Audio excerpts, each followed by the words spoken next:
Emma Gray, une caissière dans un supermarché américain, a été licenciée et humiliée par son manager devant tous les employés pour avoir payé les courses d'un vieil homme pauvre. 2 heures plus tard, lorsque le vieillard est revenu au marché accompagné du propriétaire de l'établissement, tout le monde a été choqué.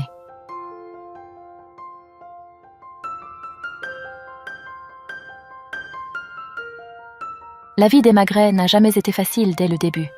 Lorsqu'elle était encore un bébé, elle a été trouvée en pleurs dans une boîte en carton devant la caserne des pompiers dans la ville de New Hampshire, aux États-Unis. N'ayant que quelques mois, son adoption ne tarda pas. Rapidement, plusieurs familles s'intéressèrent au bébé et un couple fut choisi pour s'occuper du nouveau-né. Toutefois, ce qui semblait être le salut dans la vie d'Emma est devenu son cauchemar pendant des années.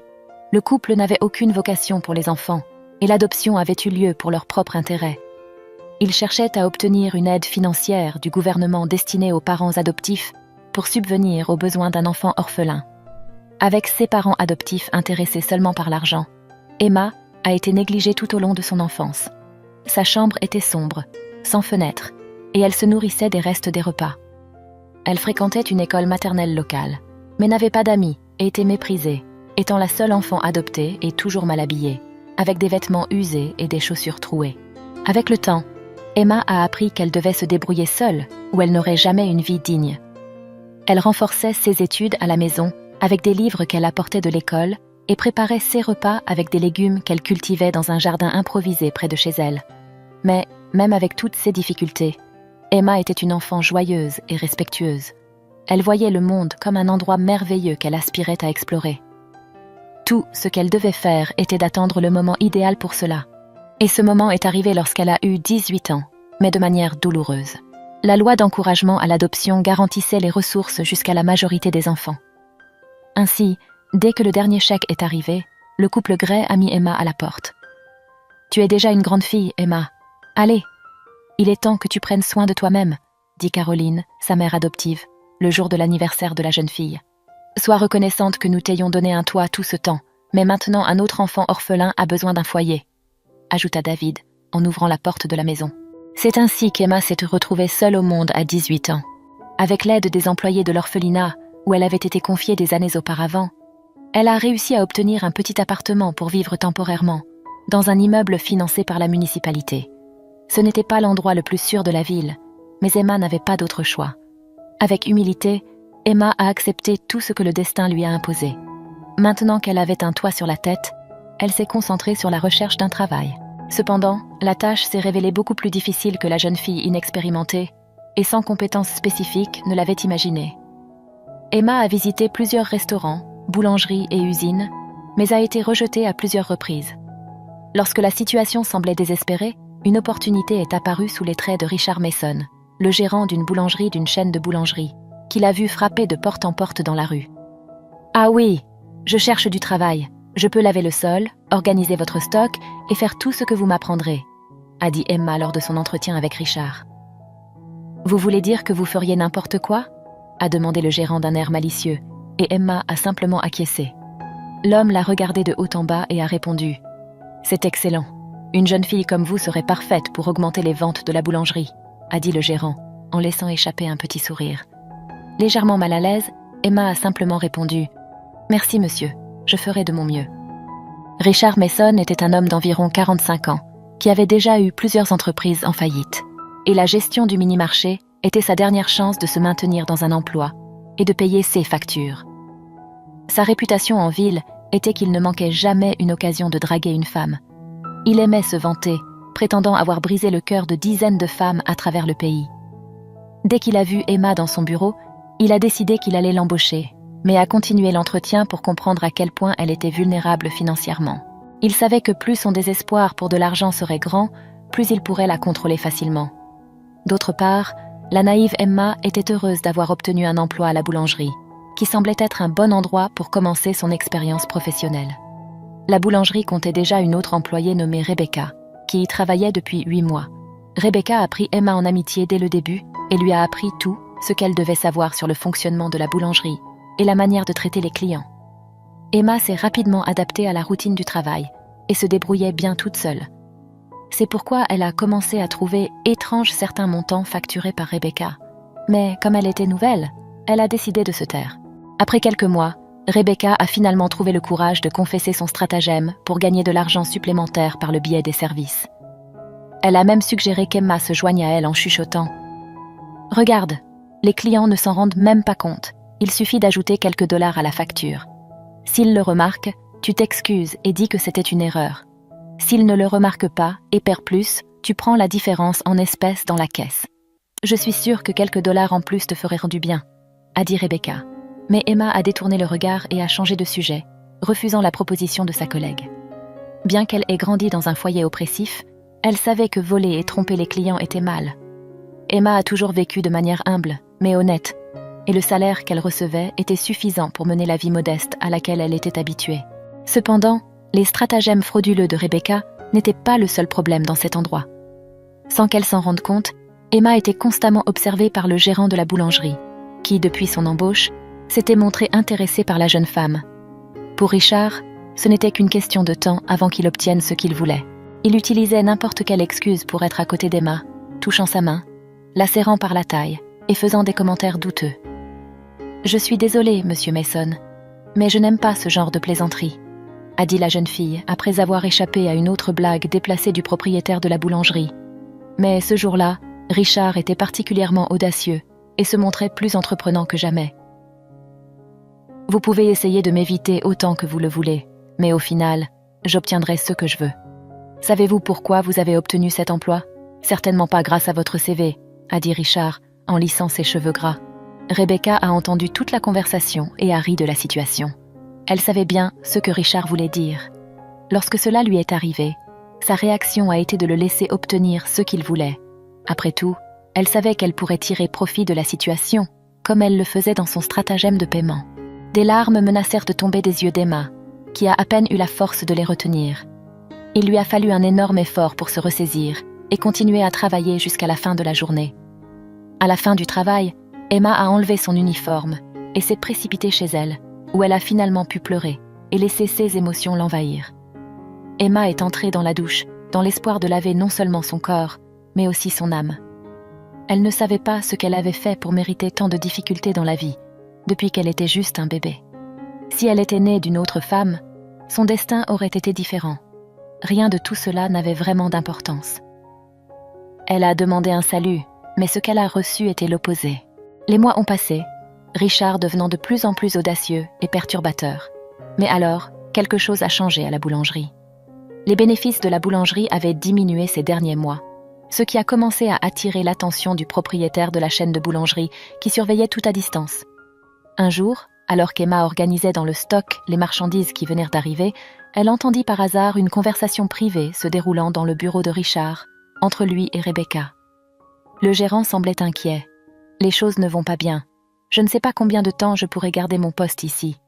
Les gens du siège ont déjà essayé de planifier une réunion à plusieurs reprises, mais maintenant mes excuses s'épuisent, donc je ferais mieux de commencer à penser à une sortie. » C'est alors que Rebecca lança. « Cela peut avoir un lien avec ce qu'Emma a fait. J'ai découvert qu'elle avait un stratagème pour augmenter les factures des clients et gagner un peu d'argent en dehors. » Richard la regarda surpris, ne croyant pas ce qu'il venait d'entendre. « C'est absurde. J'ai été le seul à donner une chance à cette fille, et voilà comment elle me le rend. En me poignardant dans le dos, en me volant. Faites-la venir ici, je vais régler ça maintenant. » Cependant, Rebecca réussit à calmer la colère de Richard en suggérant qu'il ne fasse rien de précipité et qu'il attende le bon moment pour mettre la baisse des revenus de la boulangerie sur le dos d'Emma. Richard réfléchit quelques secondes et acquiesça, affirmant qu'il allait surveiller les actions d'Emma à partir de maintenant. Emma écouta tout cela avec stupéfaction. Elle pensa à aller voir la police, mais sans preuve, personne ne la croirait. Pendant le reste de la journée, Emma eut du mal à cacher son inquiétude à Rebecca, qui ne se souciait guère de son sort. Pendant le déjeuner, Emma décida de maintenir sa routine et d'essayer, d'une manière ou d'une autre, de trouver des preuves des plans de Richard et Rebecca. Mais ce qu'Emma ne savait pas, c'est que toute sa vie était sur le point de changer rapidement. Le lendemain, une vieille camionnette s'arrêta devant la boulangerie. Un vieil homme en sortit, entrant précipitamment. Il portait une salopette usée et une casquette élimée. « Bonjour, jeune fille », dit le monsieur poli en tendant à Emma une liste de courses. « C'est bien la HCC, n'est-ce pas ? Je ne sais jamais quelle boulangerie je dois visiter. En tout cas, auriez-vous ces produits dans votre boulangerie ? Après avoir mis tout ce que le vieil homme avait demandé dans un sac, Emma alla à la caisse pour recevoir le paiement. Le vieil homme chercha dans toutes ses poches et lui dit, totalement gêné, « Je suis désolée, jeune fille, mais j'ai oublié mon portefeuille à la maison. Je sais que c'est inhabituel pour vous, et je déteste vraiment devoir demander cela. Mais mon fils ne vient pas me rendre visite depuis Touan. Ma femme et moi voulons bien l'accueillir, et c'est pourquoi nous allons préparer son plat préféré. Cependant, nous sommes pressés, je dois encore aller le chercher à l'aéroport dans quelques heures. Je ne veux pas que vous pensiez que c'est une arnaque. Si je vous laissais un de mes documents en garantie, pourriez-vous me permettre de revenir plus tard pour payer ma dette? Lui-même peut revenir ici avec moi et expliquer la situation. » Il était évident que le vieil homme était totalement mal à l'aise et embarrassé en demandant cela à Emma. Avant qu'Emma puisse répondre, Rebecca, qui était à ses côtés, dit « C'est incroyable comment vous, les pauvres, inventez 1000 excuses pour ne pas payer. Les choses ici ne sont pas gratuites, vous savez. Alors si monsieur n'a pas d'argent, il ne peut rien emporter. Nous ne sommes pas une institution de charité. Maintenant, partez avant que j'appelle la police. » Le vieil homme resta sans voix pendant quelques secondes, essayant de comprendre comment une demande polie pouvait entraîner une réponse si irrespectueuse. « Écoutez, mademoiselle, je n'ai pas dit que je n'avais pas d'argent. J'ai juste oublié mon portefeuille à la maison. Je ne voulais pas dire cela. Mais si je ne me trompe pas, c'est l'une des boulangeries de mon fils. De toute façon, je paierai pour les produits, et je peux laisser mes documents en garantie, » dit le vieillard. Rebecca regarda le vieil homme de haut en bas, et éclata d'un rire moqueur. « Votre fils est le propriétaire de la chaîne HCC ? » ?»« Bien sûr, et mon oncle est le président des États-Unis. Je vais appeler le gérant maintenant, et il vous dira quoi faire avec ce document. » Rebecca se tourna et se dirigea vers le bureau de Richard. Voyant l'expression de tristesse sur le visage du vieil homme, Emma lui tendit le sac de course et dit « Prenez-le, vous pouvez l'emporter. Un déjeuner en famille doit être quelque chose de très précieux. Vous pouvez revenir plus tard et régler la note. Merci beaucoup, ma fille. Vous ne savez pas à quel point cela me rend heureux. Tout ce que je veux, c'est accueillir mon fils de la meilleure façon possible. Que Dieu vous bénisse, » dit le vieil homme en souriant. Dès que le vieillard quitta la boulangerie, Rebecca réapparut accompagnée de Richard. Interrogée par l'homme, Emma répondit qu'elle l'avait laissé partir avec les courses, mais qu'il ne devait pas s'inquiéter. Si le vieil homme ne se présentait pas avant la fin de la journée, Richard pourrait déduire le montant des courses de son salaire. À ce moment-là, Richard explosa de colère, hurlant « Maintenant c'est clair pourquoi cet endroit va à la faillite. J'ai une employée qui donne de la nourriture à tous les mendiants qui se présentent ici. Maintenant écoutez-moi bien, vous la puritaine. Si ce vieux ne se présente pas avant la fin de l'après-midi, vous aurez deux choix. Venir chez moi ce soir, ou vous serez à la rue, sans rien à recevoir. » Richard savait que le montant de l'achat du vieillard était négligeable, mais cela lui donnait la raison parfaite pour la forcer à coucher avec lui, ou la licencier, sans lui payer aucun droit. Tout. Ce qu'il avait à faire était d'attendre la fin de l'après-midi, car il était sûr que le vieil homme ne reviendrait pas. Dans son esprit, son plan de rejeter la faillite de la boulangerie sur le dos d'Emma était plus certain que jamais. Il ne se doutait pas que son monde de mensonges et d'abus était sur le point de s'effondrer. Des heures plus tard, alors qu'Emma était déjà sans espoir, une Lamborghini s'est garée devant la boulangerie, et un homme élégant en est sorti, vêtu de vêtements de marque et portant des lunettes de soleil. Il fit le tour de la voiture et ouvrit la porte du passager, aidant le même vieillard d'il y a quelques heures à sortir. Les deux se dirigèrent vers la boulangerie et vers Emma. « Bonjour encore, jeune fille, » dit le vieillard à la jeune femme. « Comme promis, je suis ici pour régler ma dette. Malheureusement, je n'ai pas pu m'empêcher d'entendre ce que votre grossier gestionnaire vous a dit après mon départ.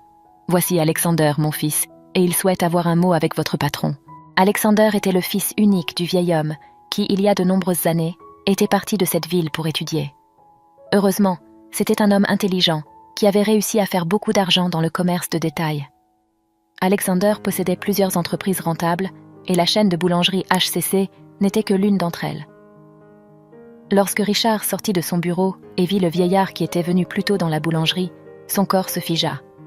Il savait que c'était en effet le père d'Alexander, le propriétaire de la chaîne. Mais son cauchemar s'aggrava lorsqu'il réalisa qu'Alexander en personne était là à ses côtés. « Bonjour, Richard. Mon père m'a tout raconté sur ce qui s'est passé ici, et je dois dire que vous avez été extrêmement malheureux dans vos propos, » dit Alexander en s'adressant à Richard. « On ne doit jamais traiter une bonne action de cette façon, car on ne sait jamais comment le destin peut y réagir. Une chose est de ne pas vouloir aider un vieil homme, Une autre est d'abuser d'une employée de mon entreprise, prétendant qu'elle devrait dormir chez vous pour garder son emploi.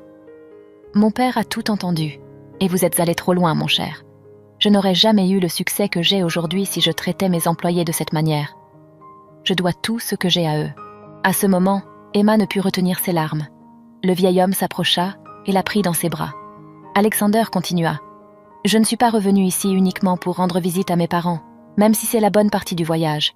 Je suis ici pour comprendre pourquoi cette boulangerie est la seule de toute la chaîne à être déficitaire. Mais il semble que j'ai déjà compris tout. Monsieur Mason, allons discuter en privé dans votre bureau maintenant. » Acculé, Richard montra tous les rapports et documents à son chef, Alexander. En examinant les papiers, le fils du vieil homme confirma ce qu'il soupçonnait déjà. Richard détournait de l'argent et des marchandises de la boulangerie depuis des mois. Alexander passa également des heures à discuter avec Emma, qui lui raconta tout ce qu'elle avait entendu lors de cette conversation la veille, ainsi que tous les abus qu'elle subissait de cet homme répugnant. Face à tout cela, il n'y avait pas d'autre alternative que de licencier Richard et d'appeler la police pour qu'il soit arrêté. Rebecca fut licenciée et Richard condamné à 3 ans de prison pour fraude fiscale et volume. En plus, plusieurs femmes l'ont poursuivi pour harcèlement, ce qui est toujours en justice et pourrait lui valoir jusqu'à 15 ans de prison. Emma a été embauchée comme nouvelle gérante du lieu et une forte amitié est née entre elle et le vieil homme, qui a tout fait pour essayer de la réunir avec son fils.